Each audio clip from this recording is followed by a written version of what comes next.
अब अवध नरेश दशरथ जी की सौभाग्य संपत्ति देखकर सभी सराहना कर रहे हैं। इतनी सुंदर बारात आ रही, इतनी सुंदर बारात आ रही है कि जो वर्णन नहीं की जा सकती। इतनी सुंदर बारात लेकर जनवासे से चले हैं राजा दशरथ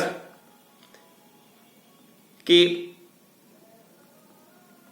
कहा, मतलब कहना मुश्किल है। सब आश्चर्यचकित होकर वह बारात की साज सज्जा देख रहे हैं और समस्त देवता उस समय चल पड़े विमानों को सजाकर भगवान राम का विवाह देखने के लिए। और वहां इतनी सुंदर बारात सजी है जिसको ये कह सकते हैं कि जिसको देखकर देवताओं का समाज भी अपने आप को छोटा महसूस कर रहा है। देवताओं के समाज में भी कभी इतनी सुंदर न तो बारात हुई और न तो इतना सुंदर दृश्य देवताओं ने देखा है। और इस पर ब्रह्मा जी को बड़ा आश्चर्य होने लगा। ब्रह्मा जी ने कहा कि यह जो बारात सजी है, यह बारात मतलब सृष्टिकर्ता ब्रह्मा जी हैं। ब्रह्मा जी ने कहा कि हमने तो ऐसा लिखा ही नहीं। ये जो हो रहा है यह कैसे हो रहा है, यह मुझे भी समझ में नहीं आ रहा है। और गोस्वामी जी लिखते हैं कि तिनय देख सब सुर सुर नारी, भये नखत जनु विधु अजियारी, विविध भयं आचरज बिसेखी, निज करनी कछु कतहु न देखी। कि ब्रह्मा जी को इस बात का बड़ा आश्चर्य हुआ कि उन्हें कहीं ऐसा नहीं दिख रहा कि उन्होंने ऐसा सोचा हो। जो हो रहा है वह ब्रह्मा जी का लिखा हुआ ही नहीं, यह स्वयं से हो रहा है।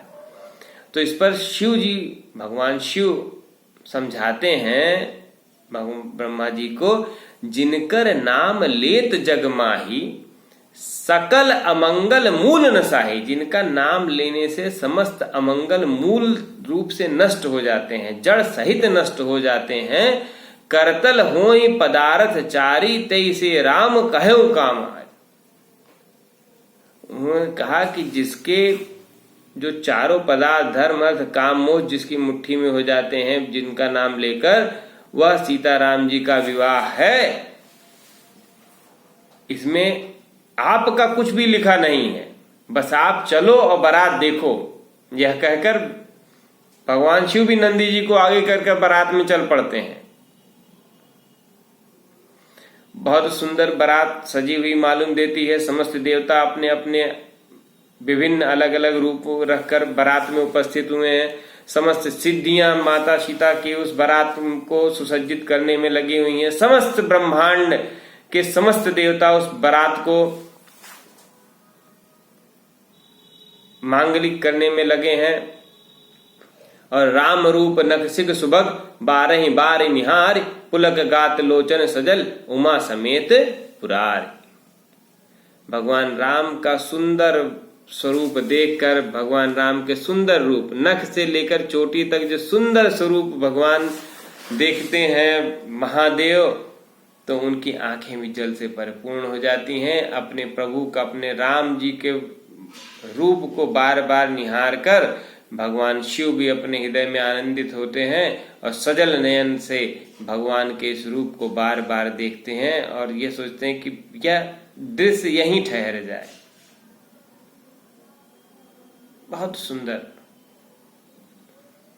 इसकी कल्पना करके देखिए कि कितना सुंदर बारात सजी होगी, जहां भगवान शिव सहज समाधि में रहने वाले आज एकटक प्रभु को देख रहे हैं और यह मन में करते हैं कि बस यह छवि आंखों से कभी ओझल ही न हो। इसी में ब्रह्म का अद्वैत यहीं ठहर जाए।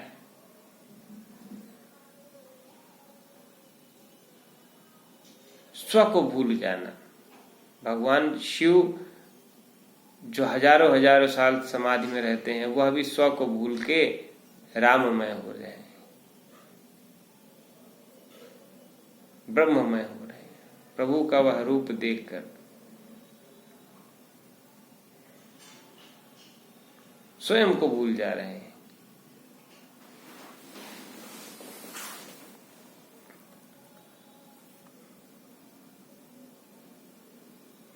बहुत सुंदर बारात है, सुंदर घोड़ों पे भगवान राम जी विराजमान हैं, और जिस घोड़े पे भगवान राम जी विराजमान हैं उसकी चाल देखकर आज गरुड़ भी लजा जाते हैं।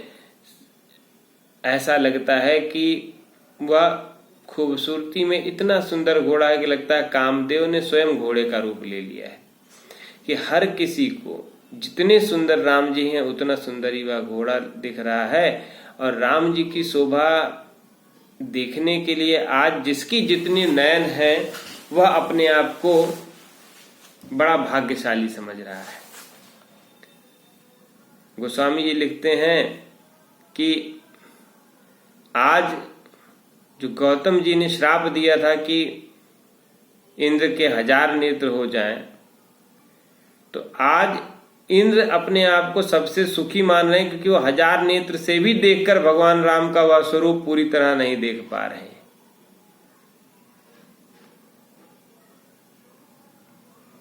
आज ब्रह्मा जी अपने आप को छोटा मान रहे हैं। वो ब्रह्मा जी को लग रहा है कि हमारे तो खाली 8 ही नेत्र हैं, 4 मुख वाले ब्रह्मा जी के 8 नेत्र मात्र है, और वह 8 नेत्र पूरे नहीं पड़ रहे हैं भगवान राम का वह स्वरूप देखने के लिए।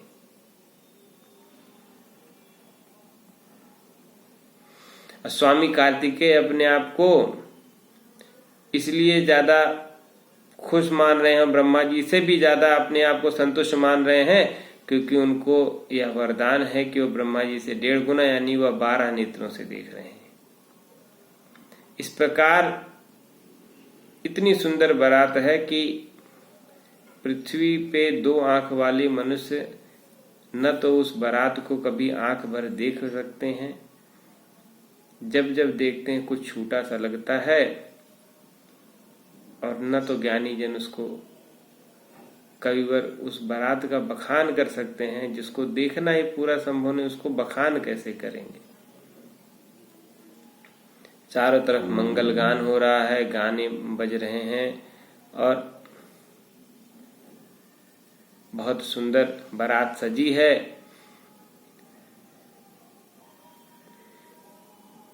परछन के लिए माताएं आ रही हैं, और राम जी के सुंदर वेश को देखकर उनका हृदय हर्षवान है। मंगल गान हो रहा है, नाना प्रकार के वस्त्र सब पहनकर आ रहे हैं। दशरथ जी अपनी मंडली सहित विराजमान हैं, और उनके ईश्वर को देखकर लोकपाल भी लज्जित हो रहे हैं।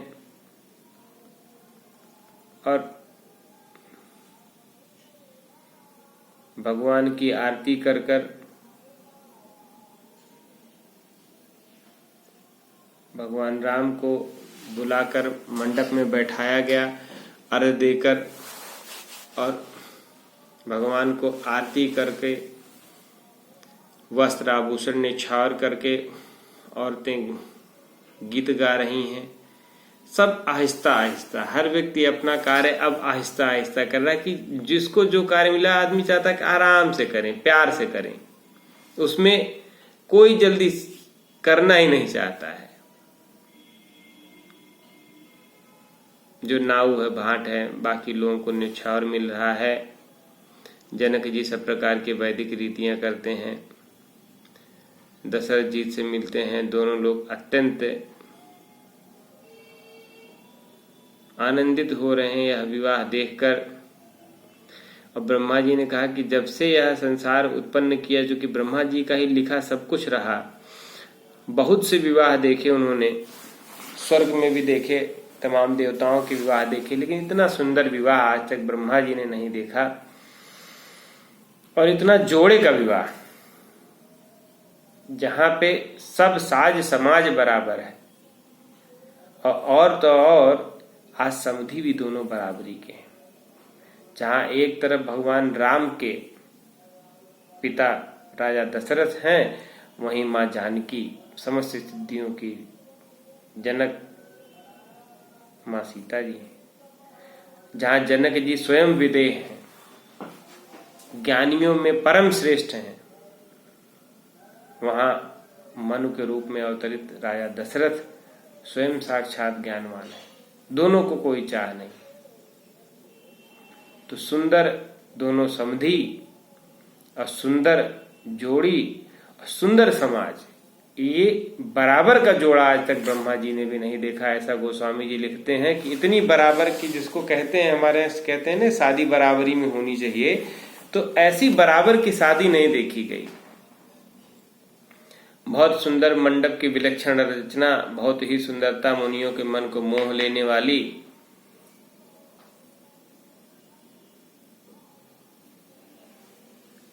बहुत सुंदर प्रकार के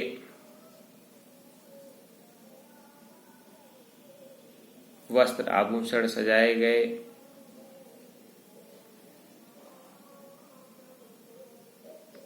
वशिष्ठ जी का सर्वप्रथम पूजन किया गया, विनय करके वशिष्ठ जी से आशीर्वाद लिया गया। विश्वामित्र जी का पूजन किया गया। वामदेवों को, ऋषियों की प्रसन्न मन से राजा जनक ने पूजा की। सभी को दिव्य आसन दिए गए, सबसे आशीर्वाद लिया गया। अयोध्या नरेश ने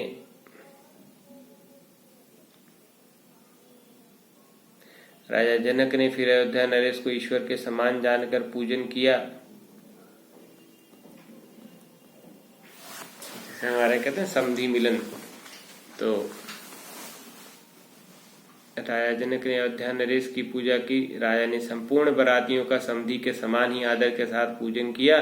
पूजे भूपति सकल बराती, समधी सम सादर सब भांति। आसन उचित दिए सब काहूं, कहूं कहा मुख एक उछाहूं। सबको उचित आसन दिया गया और एक मुंह से उस सभा का वर्णन करना नामुमकिन है। उस सभा में तमाम देवता भी अन्य प्रकार के रूप धारण करके आए थे।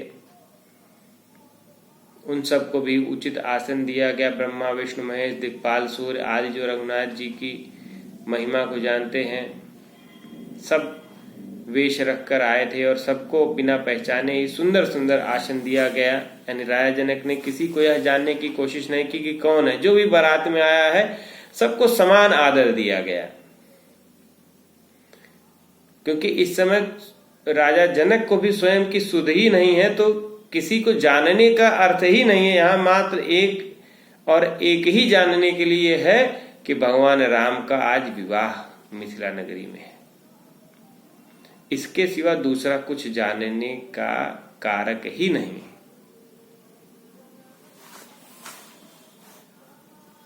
हर व्यक्ति सेवा में लगा है, हर व्यक्ति प्रसन्नता में लगा और हर व्यक्ति आज भगवान राम का विवाह देखने के लिए ही उपस्थित हुआ। वहां दूसरा सब साधन है, समाज है, रस पकवान, सोना चांदी सब कुछ है, लेकिन वहां जो भी है वो क्यों है? वो भगवान राम का विवाह देखने के लिए गए हैं। मूल क्या है? मूल भगवान राम का विवाह है।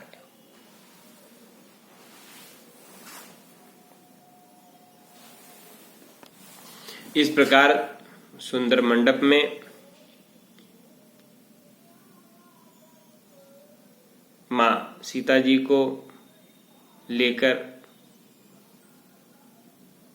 समस्त श्रेष्ठ कुल की रानियां आती हैं।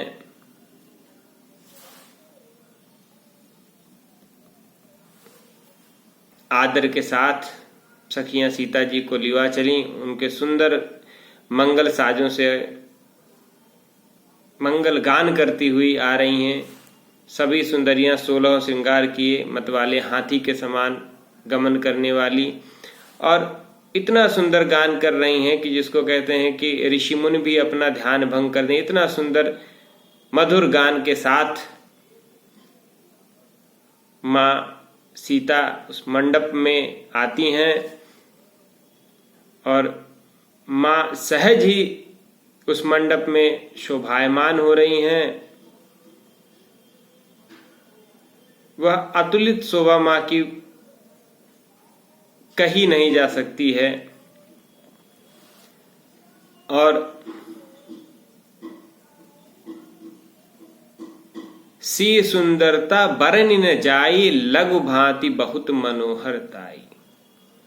आवत दीख बरातिन सीता, रूप राशि सब भांति पुनीता। अब बरातियों ने जब माता सीता को आते हुए देखा और सबहि मन ही मन किए प्रणामा। देखिए गोस्वामी जी ने इतना सुंदर लिखा, ये समझने की बात है कि आवत दीख बरातिन सीता, जब बरातियों ने माता सीता को आते हुए देखा, रूप राशि सब भांति पुनीता, जो रूप राशि में मतलब माता का स्वरूप दिखने में इतना मनमोहक है, शील युक्त है कि सबहि मन ही मन किए प्रणामा। सभी ने मन ही मन माता को भवानी जानकर, माता जानकी को सिद्धिदात्री जानकर, माता जानकी को माँ लक्ष्मी का स्वरूप जानकर सभी ने प्रणाम किया। और देखि राम भय पूरन कामा, और मन ही मन जिस प्रकार बरातियों ने माता सीता को आदर दिया, सत्कार किया, वह देखकर भगवान राम भी आनंदित होते हैं।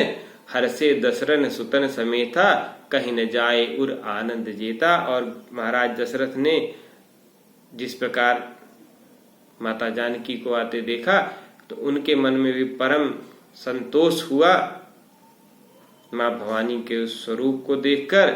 सुर प्रणाम करि परि हसि फूला, सुनि असीस धुनि मंगल मूला। देवता प्रणाम कर फूल बरसाते हैं, मंगल मूल मुनियों के आशीर्वाद की ध्वनि हो रही है।